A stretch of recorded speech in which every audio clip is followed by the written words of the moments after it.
BJP দলৰ কোনো বিধায়কৰ বিৰুদ্ধে ৰাইজৰ অভিযোগ নাই আজিৰ দিনত, কাৰণ মই নিজে উদ্যমিতা অভিযানৰ পুঁজি বিতৰণ কৰোঁতে মই প্ৰত্যেক সমষ্টিত গৈছোঁ।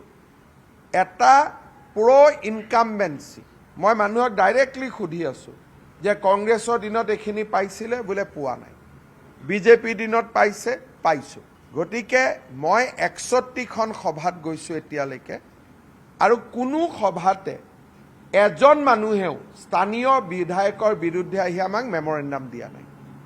আৰু মইতো চবৰ লগত খোলাখুলিকৈ থাকোঁ, আনকি সাংবাদিকসকলেও প্ৰশ্ন কৰা নাই যে এইজন বিধায়ককতো ৰাইজে বেয়া পাইছে বুলি। সেইকাৰণে মই ভাবোঁ যে 5 বছৰত আপোনালোকে চিন্তা কৰক, 300ৰ পৰা 500 নামঘৰত প্ৰতিজন বিধায়কে অনুদান দিছে। প্ৰত্যেক 5 বছৰ প্ৰত্যেক ভাদ মাহত আমাৰ বিধায়কসকলে শৰাই দিছে, অগণন আঁচনি কৰিছে। প্ৰত্যেক সমষ্টিতে 35,000 পৰিয়ালে অৰুণোদয় পাইছে। প্ৰত্যেক সমষ্টিতে 35,000 পৰিয়ালে মহিলা উদ্যমিতা পাইছে। প্ৰত্যেক সমষ্টিতে 1000-2000 ল'ৰাই বিনা পইচাত চাকৰি পাইছে।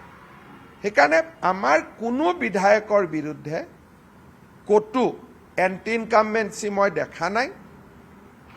য'ত সমষ্টিয়ে নোহোৱা হৈ গ'ল ডিলিমিটেশ্যনৰ কাৰণে, সেইটো বেলেগ কথা।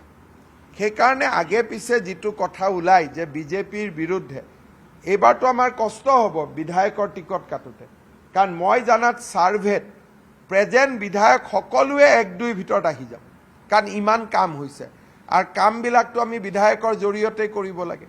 সেইকাৰণে আমাৰ মইতো প্ৰথমবাৰ দেখিছোঁ, যিমান জেগাত গৈছোঁ কোনেও বিধায়কৰ বিৰুদ্ধে এখন কাগজো মোক দিয়া নাই।